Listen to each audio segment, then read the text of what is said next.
Hello friends, Rajpat जी के GS classes में आपका स्वागत है। आज की हमारी क्लास सौर मंडल से संबंधित है और सौर मंडल से संबंधित आरआरबी द्वारा विगत परीक्षा में जितने भी प्रश्न पूछे गए वो सभी लिए गए, बहुत ही इंपॉर्टेंट प्रश्न है। तो आने वाले exam technician, non technician, ALP, RPF, constable और एसआई के लिए क्लास बहुत ही महत्वपूर्ण है।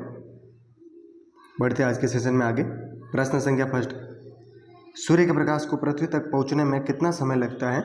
ऑप्शन फर्स्ट में दे रखा है 7 minute 32 second, option 2 9 minute 32 second, option third 7 minute 56 second और ऑप्शन फोर्थ में है 8 मिनट 20 सेकंड। तो सूर्य के प्रकाश को पृथ्वी तक पहुंचने में कितना समय लगता है? 8 मिनट 20 सेकंड का समय लगता है। अगर आपको सेकंड में ही कंप्लीट पूछ ले टाइम तो याद रखना 499 सेकंड का समय लगता है। प्रश्न संख्या 2, सूर्य के बाह्यतम क्षेत्र को किस नाम से जाना जाता है? ऑप्शन फर्स्ट में कोरोना, ऑप्शन 2 वर्णमंडल, ऑप्शन थर्ड संवहन क्षेत्र, ऑप्शन फोर्थ है विकिरण क्षेत्र। तो सूर्य के बाह्यतम क्षेत्र को किस नाम से जाना जाता है? कोरोना के नाम से जाना जाता है। इसे कोरोना या किरीट भी कहते हैं। क्या कहते हैं? किरीट। याद रखना है किरीट। और इसे सूर्य का मुकुट भी कहते हैं। क्या कहते हैं? सूर्य का मुकुट के नाम से भी जाना जाता है किरीट को।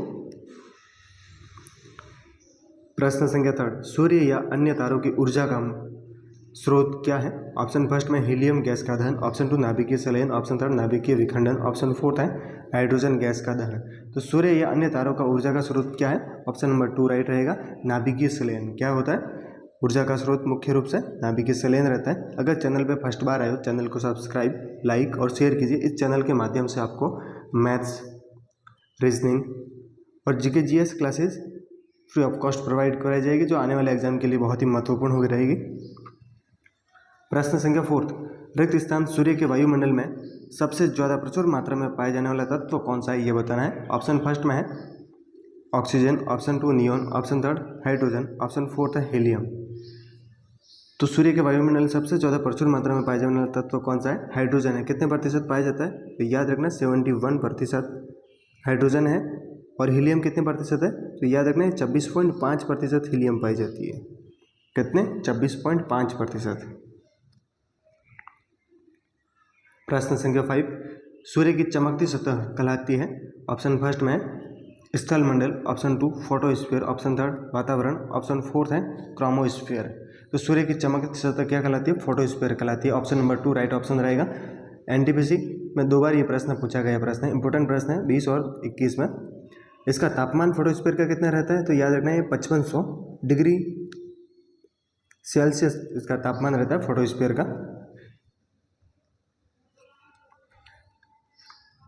सूर्य का प्रमुख तत्व है, अभी देखा सूर्य का प्रमुख तत्व कौन सा है? तो हाइड्रोजन है, 71% पाया जाता है। प्रश्न संख्या 7, सूर्य और धरती के बीच की अनुमानित दूरी कितनी है? अनुमानित दूरी बतानी है आपको। तो ऑप्शन नंबर 2 राइट ऑप्शन रहेगा। अनुमानित दूरी कितनी है? 14.96 × 10⁷ किलोमीटर। ये आपको डायरेक्ट पूछ ले तो कितना? 14 करोड़ 96 लाख 99 लाख किलोमीटर धरती और सूर्य के बीच की दूरी है। प्रश्न संख्या 8, पूर्ण सूर्य ग्रहण तब होता है जब चंद्रमा पृथ्वी से अधिकतम दूरी पर हो? नहीं होता है। ऑप्शन 2 में है चंद्रमा पृथ्वी की छाया में प्रवेश करे, ये भी गलत है। ऑप्शन थर्ड है सूर्य, चंद्रमा और पृथ्वी एक सीधी रेखा में हो, ये सही है। जब सूर्य और चंद्रमा और पृथ्वी एक सीधी रेखा में हो तब सूर्य ग्रहण होता है। सूर्य और पृथ्वी के बीच में कौन आ जाता है? चंद्रमा के आने की वजह से सूर्य ग्रहण होता है। और ये कब होता है? तो याद रखना ये अमावस्या को होता है। कब होता है? अमावस्या के दिन ये घटना घटित होती है, अमावस्या।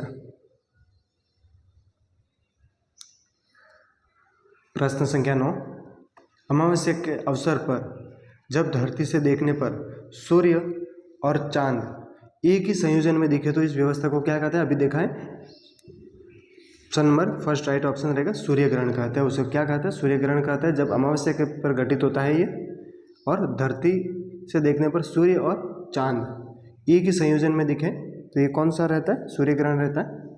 Option number first right option रहेगा। प्रश्न संख्या 10, अंतरिक्ष विज्ञान के संदर्भ में निम्न में से किस ग्रह का एक भी चंद्रमा नहीं है? यानी कि एक कौन सा ग्रह है जिसका एक भी चंद्रमा, एक भी उपग्रह नहीं है, ये बताना उपग्रह किसके नहीं है। तो ऑप्शन नंबर फर्स्ट में दे रखे शुक्र और बुध, ऑप्शन 2 वरुण और मंगल, ऑप्शन थर्ड में अरुण और वरुण, ऑप्शन फोर्थ में बृहस्पति और शनि। तो इसमें से कौन सा नहीं है जिसका उपग्रह एक भी नहीं है? ऑप्शन नंबर फर्स्ट राइट रहेगा, शुक्र और बुध। इन दोनों ग्रह के एक भी उपग्रह नहीं है। याद रखना सौरमंडल का सबसे बड़ा उपग्रह कौन सा है? सौरमंडल का सबसे बड़ा उपग्रह चंद्रमा कौन सा है? तो गैनीमेड है। कौन सा है? गैनीमेड। ये गैनीमेड किसका उपग्रह है? तो याद रखना है ये बृहस्पति का उपग्रह है। और एक शनि का उपग्रह है टाइटन। कौन सा? टाइटन। ये सौरमंडल का दूसरा सबसे बड़ा उपग्रह किसका है? शनि का है, जो सौरमंडल का दूसरा सबसे बड़ा उपग्रह है। याद रखना प्रश्न बन सकता है। प्रश्न संख्या 11, निम्नलिखित में से कौन सी पर्वत श्रृंखला हिमालय पर्वत श्रृंखला का भाग नहीं है? बताना। ऑप्शन फर्स्ट में काराकोरम पर्वत श्रृंखला, ये हिमालय का भाग है। दूसरा है ऑप्शन महादेव पर्वत श्रृंखला। महादेव पर्वत श्रृंखला किसका भाग है? याद रखना ये सतपुड़ा श्रेणी की पर्वत श्रेणी है। किसके? सतपुड़ा श्रेणी से संबंधित है महादेव पर्वत श्रृंखला। जास्कर और पीर पंजाल ये दोनों भी हिमालय से संबंधित है। तो ऑप्शन नंबर 2 राइट ऑप्शन रहेगा। हिमालय नहीं, हिमालय की कौन सी पर्वत श्रृंखला संबंधित नहीं है, अलग है भाग? तो महादेव पर्वत श्रृंखला जो सतपुड़ा श्रेणी का भाग है। प्रश्न संख्या 12, निम्नलिखित में से किस प्रमुख नदी तंत्र समूह द्वारा भारत के उत्तरी मैदानों को निर्माण रहता होता है? तो याद रखना option number first right option रहेगा। सिंधु, गंगा और ब्रह्मपुत्र के द्वारा उत्तरी मैदानों का निर्माण होता है। ये जितने भी प्रश्न हैं बहुत ही इंपॉर्टेंट प्रश्न है आने वाले एग्जाम के लिए। भारत के उत्तरी मैदानों का वह भाग जिसमें प्राचीन जलोढ़ मौजूद हैं क्या कहलाता है? ऑप्शन फर्स्ट में भाबर, ऑप्शन 2 तराई, ऑप्शन थर्ड खादर, ऑप्शन फोर्थ है बांगर। तो क्या कहलाता है? ऑप्शन 4 रहेगा बांगर या बांगर। बांगर या बांगर। प्राचीन जलोढ़ मौजूद हैं उनको क्या कहते हैं? बांगर या बांगर कहते हैं। प्रश्न संख्या 14, शुक्र ग्रह के कांटे सफ़ेद और पीलापन लिए हुए रंग के बादल इनमें किस अम्ल से बने होते हैं? ऑप्शन फर्स्ट में हाइड्रोक्लोरिक अम्ल, ऑप्शन 2 एसिटिक अम्ल, ऑप्शन थर्ड में सल्फ्यूरिक अम्ल और ऑप्शन फोर्थ में नाइट्रिक अम्ल। तो शुक्र ग्रह में किस अम्ल की मौजूदगी है? ऑप्शन थर्ड राइट रहेगा। कौन सा है? सल्फ्यूरिक अम्ल। सल्फ्यूरिक अम्ल का फॉर्मूला क्या रहता है? याद रखना H2SO4। क्या रहता है? H2SO4। एसिटिक अम्ल का आपको याद रखना CH3COOH इसका फॉर्मूला रहता है। और हाइड्रोक्लोरिक अम्ल का फॉर्मूला रहता है HCl, जो मानव के आमाशय में भी पाया जाता है। और नाइट्रिक अम्ल का फॉर्मूला क्या रहता है? HNO3। इनके सब फॉर्मूले रहते हैं, सभी अम्लों को याद रखना है। और इसमें जो पीलापन होता है वो किसकी वजह से होता है? तो याद रखना आपको इसको पीलापन का कारण है सल्फर। सल्फर के कारण पीलापन होता है। और इसके वायुमंडल में 95% से अधिक कौन सी गैस पाई जाती है? तो कार्बन डाइऑक्साइड गैस पाई जाती है। शुक्र ग्रह के बादलों का 95% से अधिक भाग कार्बन डाइऑक्साइड गैस होती है। प्रश्न संख्या 15, हमारे सौरमंडल का सबसे छोटा ग्रह कौन सा है? बताना है। ऑप्शन फर्स्ट में बुध ग्रह, ऑप्शन 2 मंगल ग्रह, ऑप्शन थर्ड बृहस्पति ग्रह, ऑप्शन फोर्थ है शनि ग्रह। तो हमारे सौरमंडल का सबसे छोटा ग्रह कौन सा है? बना ग्रह। तो याद रखना है ऑप्शन फर्स्ट राइट रहेगा बुध ग्रह। ये सूर्य के सबसे नज़दीक स्थित है और सबसे बड़ा बृहस्पति हो जाएगा। प्रश्न संख्या 16, उस विशाल एकल भूखंड का नाम बताइए जिसके विभाजन से विश्व के वर्तमान महाद्वीपों का निर्माण हुआ है। उसे एक विशाल एकल भूखंड का नाम बताना, वो कौन सा था? ऑप्शन फर्स्ट में दे रखा Pangaea, option 2 Panthalassa, option third Gondwana और ऑप्शन फोर्थ है टेथिस। तो उस विशाल भूखंड का नाम है पेंजिया। क्या नाम है? पेंजिया। याद रखना है। और अगर आपको जल वाला भूखंड वाला अगर आपको पूछे तो पेंजिया बताना है, और जल वाला भाग पूछे तो कौन सा है? पैंथालासा, जल वाला भाग। और इन दोनों के पेंजिया के अलग होने से बीच में जो सागर बना था वो कौन सा? टेथिस था। और गोंडवाना लैंड इसका में से भाग था। गोंडवाना लैंड अंगारा लैंड में दोनों ये टूट गए थे। प्रश्न संख्या 17, किस ग्रह को पृथ्वी के जुड़वा अर्थ ट्विन के रूप में जाना जाता है? ऑप्शन फर्स्ट कार्ला, ऑप्शन 2 मंगल, ऑप्शन थर्ड चंद्रमा, ऑप्शन फोर्थ शुक्र। तो पृथ्वी के जुड़वा के रूप में किसे जाना जाता है? शुक्र को जाना जाता है। ऑप्शन नंबर फोर्थ राइट रहेगा। क्यों जाना जाता है? इसका आकार, घनत्व और व्यास पृथ्वी के समान है। क्या क्या? आकार, घनत्व और व्यास लगभग पृथ्वी के समान होने के कारण इसको पृथ्वी के जुड़वा के नाम से जाना जाता है। प्रश्न संख्या 18, सभी ग्रह वामावर्त परिक्रमा करते हैं सिवाय यानी कि एक कौन सा है इन ऑप्शन में से जो वामावर्त परिक्रमा नहीं करता है? ऑप्शन फर्स्ट है बृहस्पति, ऑप्शन 2 बुध, ऑप्शन थर्ड शुक्र, ऑप्शन फोर्थ है पृथ्वी। तो इस ऑप्शन में से ऑप्शन नंबर थर्ड राइट रहेगा शुक्र। ये वामावर्त परिक्रमा नहीं करता है। इसके साथ में दूसरा एक और ग्रह याद रखना है, अरुण। कौन सा? अरुण। शुक्र और अरुण ये दोनों वामावर्त परिक्रमा नहीं करते हैं।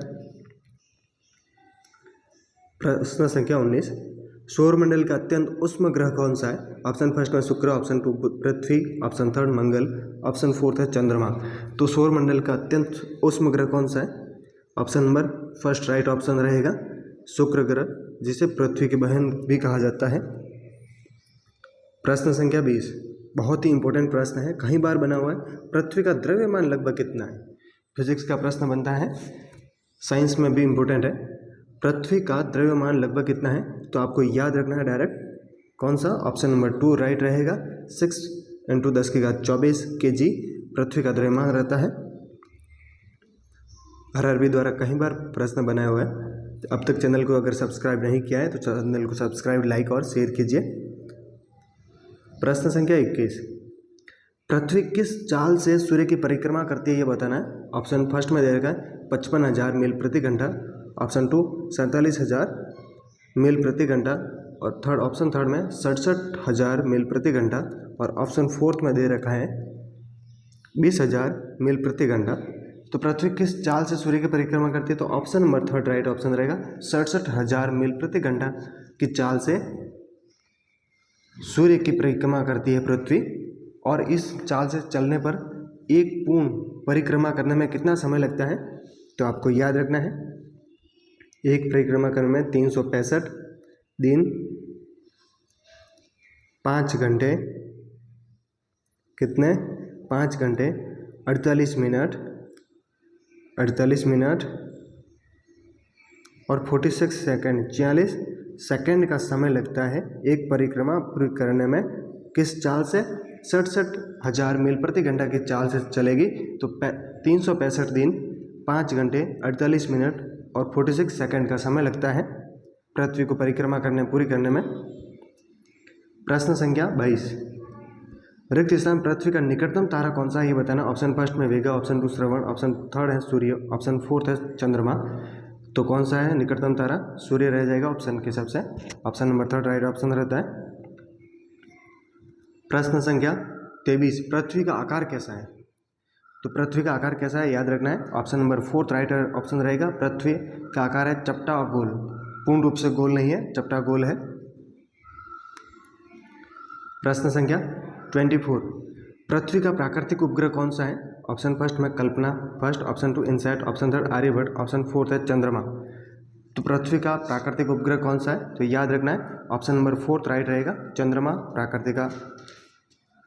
प्राकृतिक उपग्रह है पृथ्वी का। प्रश्न संख्या 25, पृथ्वी पर मौजूद सभी ऊर्जाओं का मुख्य स्रोत इनमें से कौन सा है? ऑप्शन फर्स्ट चंद्रमा, ऑप्शन 2 पानी, ऑप्शन थर्ड वायुमंडल, ऑप्शन फोर्थ है सूर्य। तो ऑप्शन फोर्थ राइट रहेगा सूर्य। पृथ्वी पर मौजूद सभी ऊर्जाओं का मुख्य स्रोत क्या है? तो सूर्य है। Option number fourth right option रहेगा। प्रश्न संख्या 26, पृथ्वी किस प्रकार का खगोलीय पिंड है? तो पृथ्वी एक ग्रह है। ऑप्शन नंबर 2 राइट रहेगा। ये पृथ्वी क्या है? ग्रह है। और पृथ्वी का उपग्रह कौन सा है? चंद्रमा है। पृथ्वी के वायुमंडल में ऑक्सीजन का प्रतिशत करीब कितना है? तो ऑक्सीजन का प्रतिशत कितना है याद रखना है। ऑक्सीजन 21% पाई जाती है और 78% क्या है? तो ये नाइट्रोजन गैस है। कौन सी? N2 नाइट्रोजन गैस है। याद रखना है। ये दो प्रश्न बहुत ही इंपॉर्टेंट प्रश्न है। नाइट्रोजन और ऑक्सीजन का हमेशा परसेंटेज रेशियो पूछा जाता है। प्रश्न संख्या 28, जीपीएस उपग्रह कितनी बार पृथ्वी की परिक्रमा करता है? तो याद रखना है ऑप्शन नंबर 2 राइट रहेगा। पृथ्वी प्रत्येक 12 घंटे में एक बार पृथ्वी की परिक्रमा करती है। कितने घंटे में? 12 घंटे में। और याद रखना इसके जीपीएस की फुल फॉर्म क्या रहती है? तो ग्लोबल पोजिशनिंग सिस्टम। क्या रहती है? ग्लोबल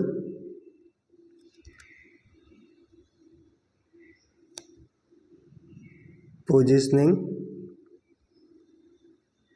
सिस्टम, ये जीपीएस की फुल फॉर्म रहती है। ये क्या है?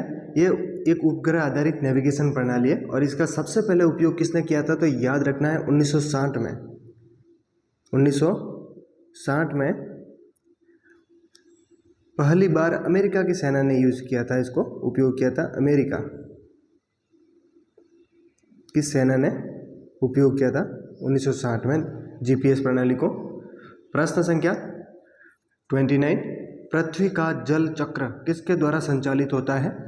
तो याद रखना पृथ्वी का जल चक्र किसके द्वारा? ऑप्शन फर्स्ट में हवा, ऑप्शन 2 चंद्रमा, ऑप्शन 3 सूर्य और ऑप्शन 4 है पृथ्वी। तो पृथ्वी का जल चक्र किसके द्वारा संचालित होता है? ऑप्शन नंबर 3 राइट ऑप्शन रहेगा, सूर्य के द्वारा नियंत्रित होता है। प्रश्न संख्या 30, आज का लास्ट प्रश्न, निम्न में से रिक्त स्थान को लाल ग्रह के नाम से भी जाना जाता है। ऑप्शन फर्स्ट में बुध, ऑप्शन 2 शुक्र, ऑप्शन 3 पृथ्वी, ऑप्शन 4 है मंगल। तो किस ग्रह को लाल ग्रह के नाम से जाना जाता है? ऑप्शन नंबर 4 राइट ऑप्शन रहेगा, मंगल को लाल ग्रह के नाम से जाना जाता है। लाल ग्रह का कारण क्या है? तो याद रखना आयरन ऑक्साइड। किसकी उपस्थिति के कारण ये लाल दिखता है? तो ये आयरन ऑक्साइड, आयरन ऑक्साइड के कारण ये लाल दिखाई देता है मंगल ग्रह। ऐसे प्रश्न देखने के लिए चैनल को सब्सक्राइब, लाइक और शेयर कीजिए। ये जितने भी प्रश्न हैं आरआरबी द्वारा विगत परीक्षा में पूछे गए प्रश्न हैं और बहुत ही इंपॉर्टेंट प्रश्न हैं। मिलते हैं नेक्स्ट क्लास में। Thanks for watching video.